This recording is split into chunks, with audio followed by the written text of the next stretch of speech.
Desiree in Anacortes wrote to me. She said, I'm writing because I'm close to crisis and I know I can't be the only one.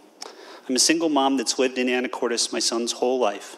My apartment complex has proposed a rent increase of $98, and I don't know how I'm going to pay the increased amount and also pay for food and medical care. I need some kind of hope that things will improve and we won't end up homeless. I want my son and I to be able to stay in Anacortes. Madam Speaker, rent stabilization can offer hope because Desiree is unfortunately not the only one. It's not even close. According to the U.S. Census Bureau's Pulse survey, between October of 2022 and October 2023, over 104,000 people in Washington live in households that experience rent increases $500 or greater.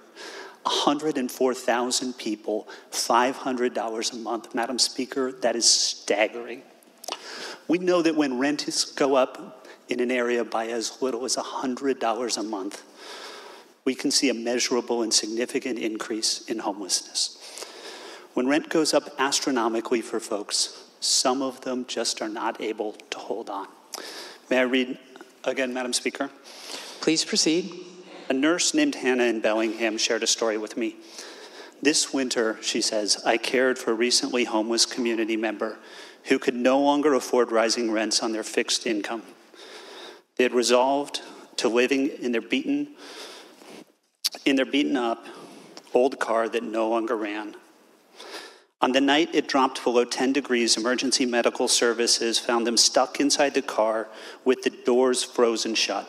When pulled from the vehicle, their fingers and toes had turned purple and black from severe and irreversible frostbite.